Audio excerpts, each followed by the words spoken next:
Audiolivro O Consolador, psicografia de Chico Xavier, editado pelo Espírito Emmanuel.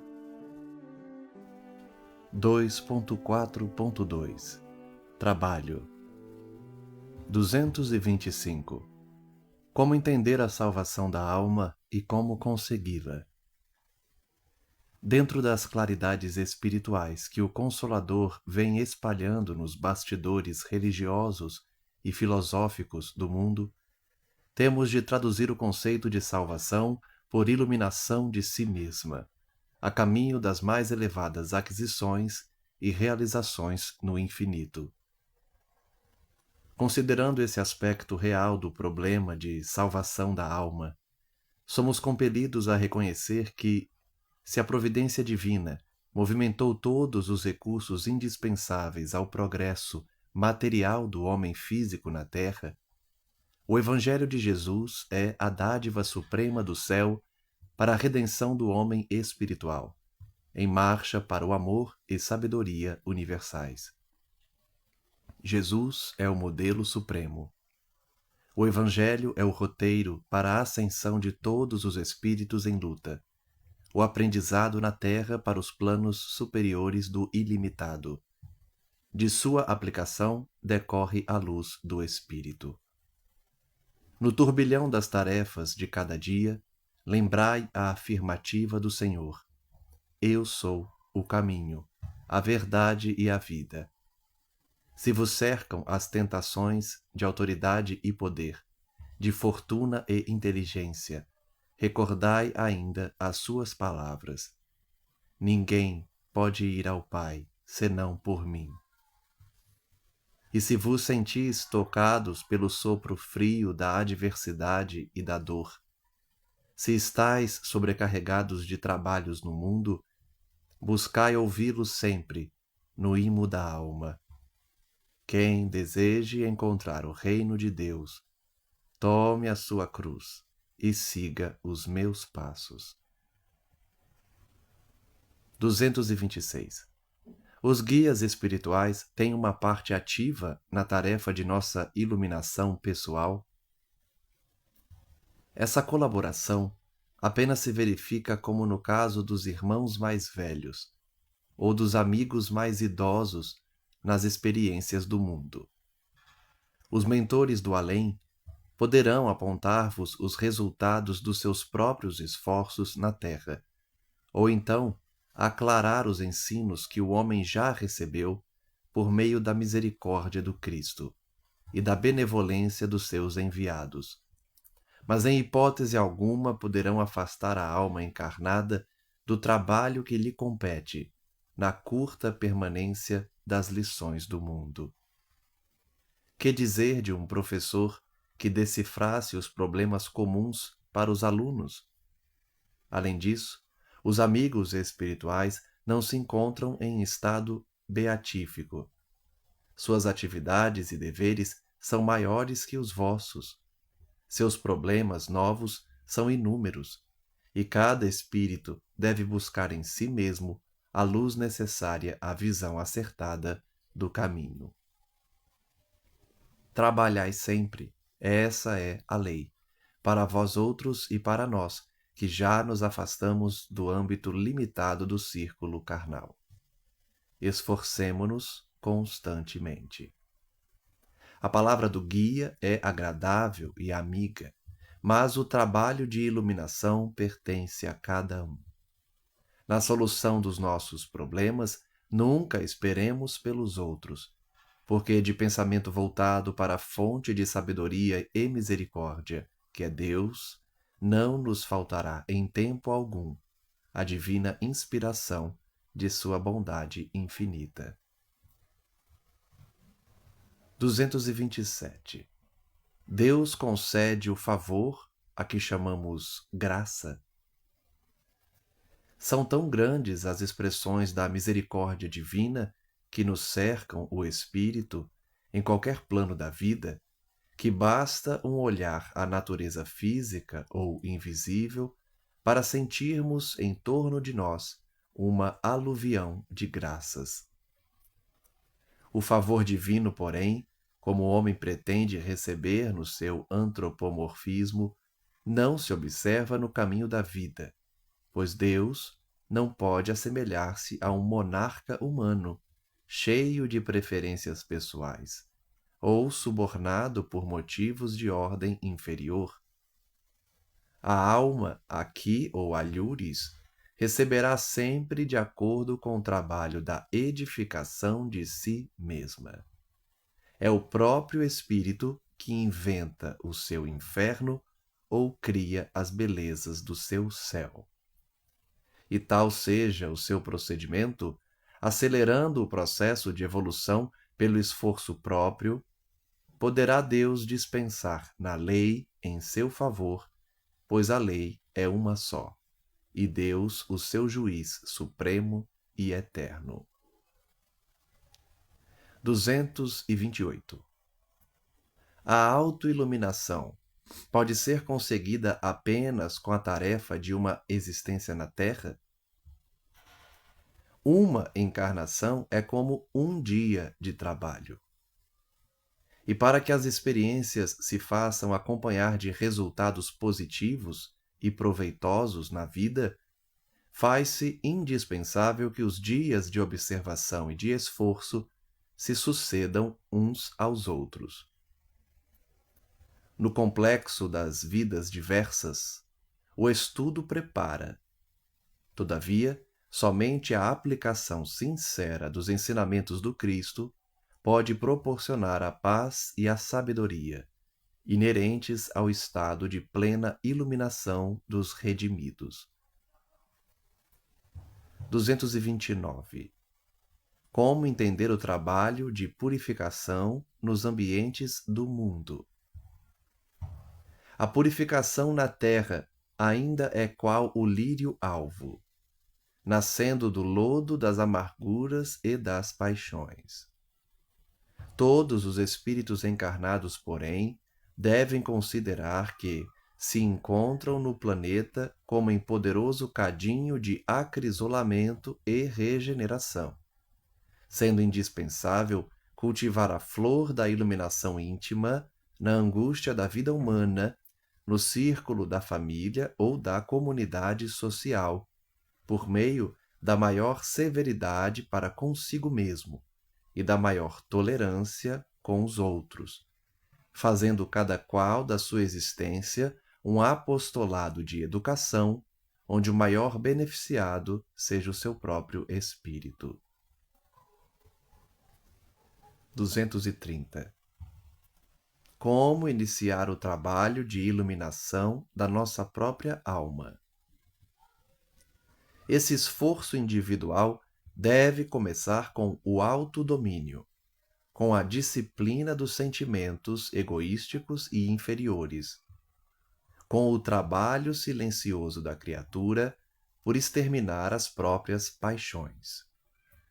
Nesse particular, não podemos prescindir do conhecimento adquirido por outras almas que nos precederam nas lutas da terra, com as suas experiências santificantes, a água pura de consolação e de esperança que poderemos beber nas páginas de suas memórias ou nos testemunhos de sacrifício que deixaram no mundo.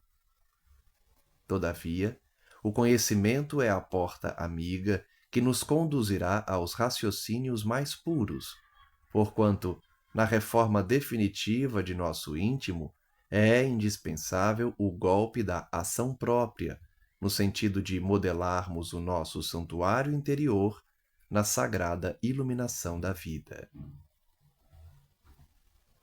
231. Considerando que numerosos agrupamentos espíritas se formam apenas para a doutrinação das entidades perturbadas do plano invisível, quais os mais necessitados de luz, os encarnados ou os desencarnados? Tal necessidade é comum a uns e outros. É justo que se preste auxílio fraterno aos seres perturbados e sofredores das esferas mais próximas da Terra. Entretanto, é preciso convir que os espíritos encarnados carecem de maior porcentagem de iluminação evangélica que os invisíveis, mesmo porque, sem ela, que auxílio poderão prestar ao irmão ignorante e infeliz? A lição do Senhor não nos fala do absurdo de um cego a conduzir outros cegos? Por essa razão, é que toda reunião de estudos sinceros dentro da doutrina é um elemento precioso para estabelecer o roteiro espiritual a quantos desejem o bom caminho. A missão da luz é revelar com verdade serena. O coração iluminado não necessita de muitos recursos da palavra, porque na oficina da fraternidade bastará o seu sentimento esclarecido no Evangelho. A grande maravilha do amor é o seu profundo e divino contágio. Por esse motivo, o Espírito encarnado, para regenerar os seus irmãos da sombra, necessita iluminar-se primeiro. 2.4.3 Realização 232 Em matéria de conhecimento, onde poderemos localizar a maior necessidade do homem? Como nos tempos mais recuados das civilizações mortas, temos de reafirmar que a maior necessidade da criatura humana ainda é a do conhecimento de si mesma. 233 Por que razão o homem da Terra tem sido tão lento na solução do problema do seu conhecimento próprio? Isso é explicável. Somente agora a alma humana poderá ensimesmar-se o bastante para compreender as necessidades e os escaninhos da sua personalidade espiritual. Antigamente, a existência do homem resumia-se na luta com as forças externas, de modo a criar uma lei de harmonia entre ele próprio e a natureza terrestre. Muitos séculos decorreram até que lobrigasse a conveniência da solidariedade para enfrentar os perigos comuns. A organização da tribo, da família, das tradições, das experiências coletivas exigiu muitos séculos de luta e de infortúnios dolorosos. A ciência das relações, o aproveitamento das forças materiais que o rodeavam, não requisitaram menor porção de tempo. Agora, porém, nas culminâncias da sua evolução física, o homem não necessitará preocupar-se de modo tão absorvente com a paisagem que o cerca, razão pela qual todas as energias espirituais se mobilizam, nos tempos modernos, em torno das criaturas, convocando-as ao sagrado conhecimento de si mesmas, dentro dos valores infinitos da vida. 234 Que dizer dos que propugnam leis para o bem-estar social, por processos mecânicos de aplicação, sem atender à iluminação espiritual dos indivíduos? Os estadistas, ou condutores de multidões, que procuram agir nesse sentido, em pouco tempo caem no desencanto de suas utopias políticas e sociais. A harmonia do mundo não virá por decretos, nem de parlamentos que caracterizam sua ação por uma força excessivamente passageira. Não vedes que o mecanismo das leis humanas se modifica todos os dias?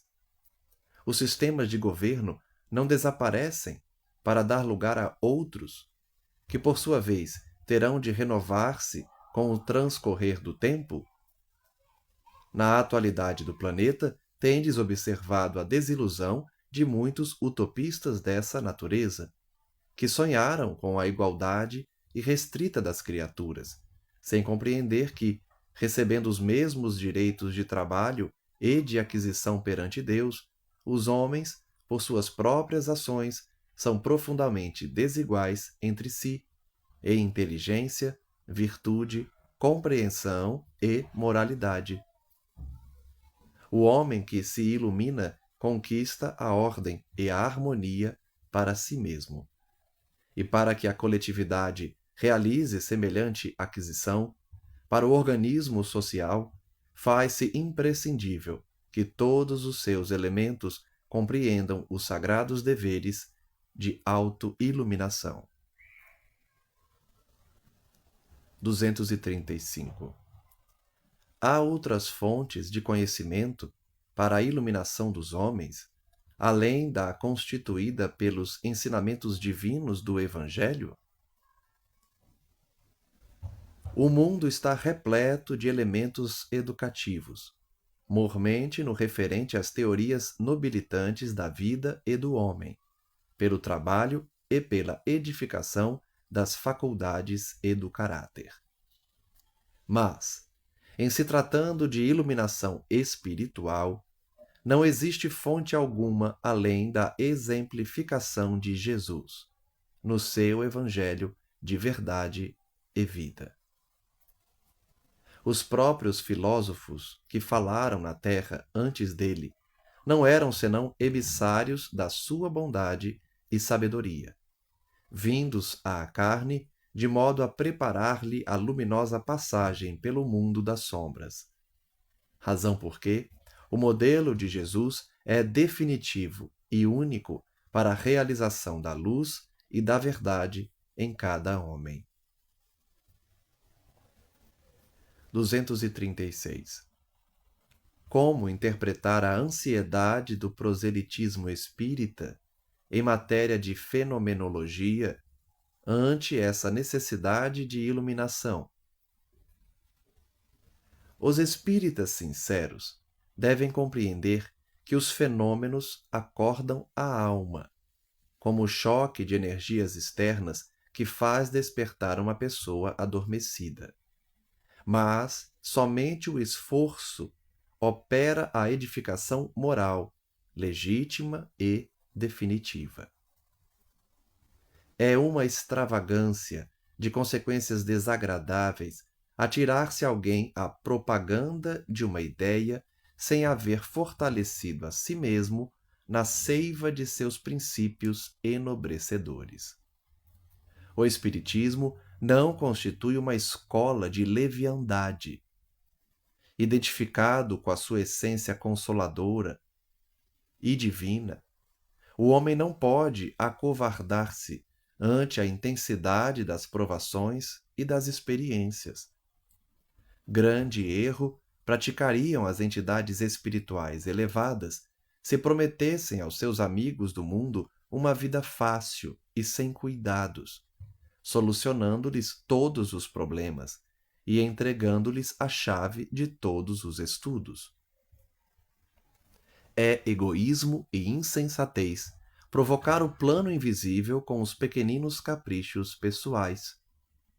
Cada estudioso desenvolva a sua capacidade de trabalho e de iluminação, e não guarde para outrem o que lhe compete fazer em seu próprio benefício. O Espiritismo, sem Evangelho, pode alcançar as melhores expressões de nobreza, mas não passará de atividade destinada a modificar-se ou desaparecer como todos os elementos transitórios do mundo. E o espírita que não cogitou da sua iluminação com Jesus Cristo pode ser um cientista e um filósofo com as mais elevadas aquisições intelectuais, mas estará sem leme e sem roteiro no instante da tempestade inevitável da provação e da experiência. Porque só o sentimento divino da fé pode arrebatar o homem das preocupações inferiores da terra para os caminhos supremos dos páramos espirituais. 237. Existe diferença entre doutrinar e evangelizar? Há grande diversidade entre ambas as tarefas. Para doutrinar, basta o conhecimento intelectual dos postulados do Espiritismo. Para evangelizar, é necessário a luz do amor no íntimo. Na primeira, bastarão a leitura e o conhecimento. Na segunda, é preciso vibrar e sentir com o Cristo. Por estes motivos, o doutrinador muitas vezes não é senão o canal dos ensinamentos, mas o sincero evangelizador será sempre o reservatório da verdade, habilitado a servir às necessidades de outrem, sem privar-se da fortuna espiritual de si mesmo. 238. Para acelerar o esforço de iluminação, a humanidade necessitará de determinadas inovações religiosas? Toda inovação é indispensável, mesmo porque a lição do Senhor ainda não foi compreendida. A cristianização das almas humanas ainda não foi além da primeira etapa. Alguns séculos antes de Jesus, o plano espiritual, pela boca dos profetas e dos filósofos, exortava o homem do mundo ao conhecimento de si mesmo. O Evangelho é a luz interior dessa edificação. Ora, somente agora a criatura terrestre prepara-se para o conhecimento próprio por meio da dor. Portanto, a evangelização da alma coletiva para a nova era de concórdia e de fraternidade somente poderá efetuar-se de modo geral no terceiro milênio. É certo que o planeta já possui as suas expressões boladas de legítimo evangelismo, raras, na verdade, mas consoladoras e luminosas. Essas expressões, porém, são obrigadas às mais altas realizações de renúncia em face da ignorância e da iniquidade do mundo. Esses apóstolos desconhecidos são aquele sal da terra, e o seu esforço divino será respeitado pelas gerações vindouras, como os símbolos vivos da iluminação espiritual com Jesus Cristo, bem-aventurados de seu reino, no qual souberam perseverar até o fim. 2.5 Evolução 2.5.1 Dor 239. Entre a dor física e a dor moral, qual das duas faz vibrar mais profundamente o espírito humano? Podemos classificar o sofrimento do espírito como a dor realidade e o tormento físico de qualquer natureza como a dor ilusão. Em verdade, toda dor física colima o despertar da alma para os seus grandiosos deveres, seja como expressão expiatória, como consequência dos abusos humanos ou como advertência da natureza material ao dono de um organismo. Mas toda dor física é um fenômeno, enquanto que a dor moral é essência. Daí a razão porque a primeira vem e passa, ainda se faça acompanhar das transições de morte dos órgãos materiais. E só a dor espiritual é bastante grande e profunda para promover o luminoso trabalho do aperfeiçoamento e da redenção. 240. De algum modo, pode-se conceber a felicidade na Terra? Se todo espírito tem consigo a noção da felicidade, é sinal que ela existe e espera as almas em alguma parte. Tal como sonhada pelo homem do mundo, porém, a felicidade não pode existir, por enquanto, na face do orbe, porque, em sua generalidade, as criaturas humanas se encontram intoxicadas e não sabem contemplar a grandeza das paisagens exteriores que as cercam no planeta.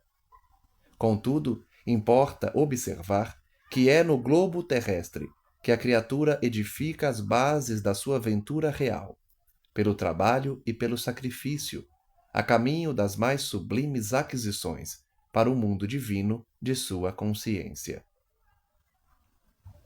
241. Onde o maior auxílio para a nossa redenção espiritual? No trabalho de nossa redenção individual ou coletiva, A dor é sempre o elemento amigo e indispensável. E a redenção de um espírito encarnado na Terra consiste no resgate de todas as suas dívidas, com a consequente aquisição de valores morais passíveis de serem conquistados nas lutas planetárias. Situação essa que eleva a personalidade espiritual a novos e mais sublimes horizontes na vida do infinito. 242. Por que o Evangelho não nos fala das alegrias da vida humana?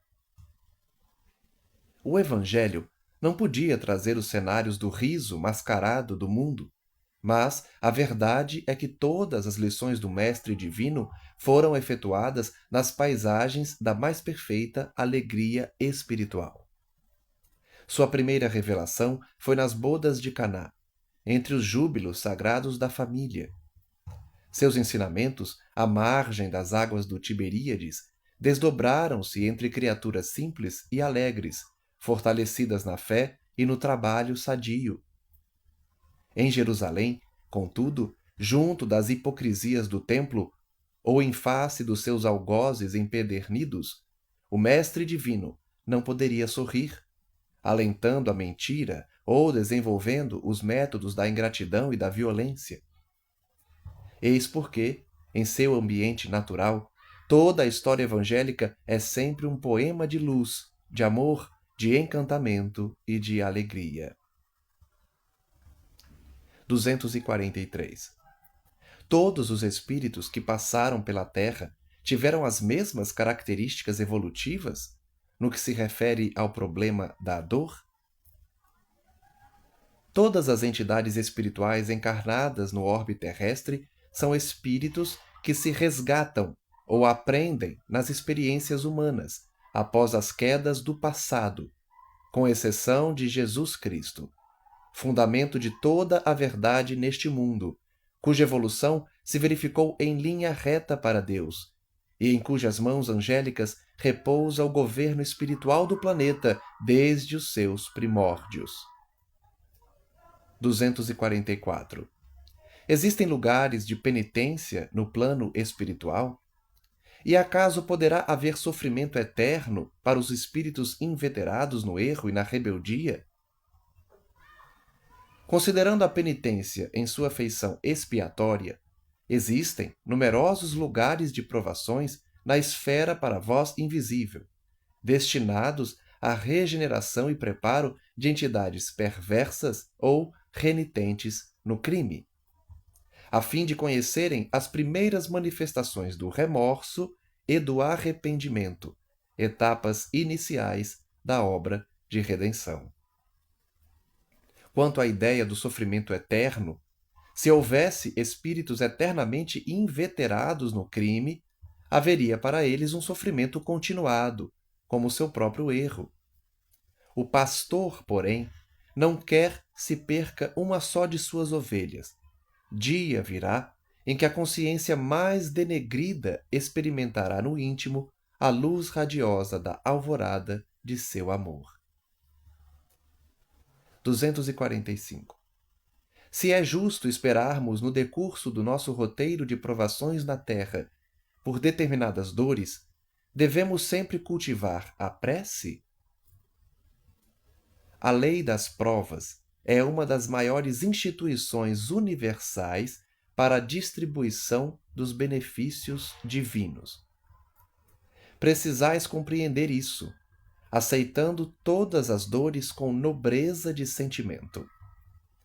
A prece não poderá afastar os dissabores e as lições proveitosas da amargura, constantes do mapa de serviços que cada espírito deve prestar na sua tarefa terrena, mas deve ser cultivada no íntimo, como a luz que acende para o caminho tenebroso, ou mantida no coração como o alimento indispensável que se prepara, de modo a satisfazer a necessidade própria na jornada longa e difícil, porquanto a oração sincera estabelece a vigilância e constitui o maior fator de resistência moral no centro das provações mais escabrosas e mais rudes.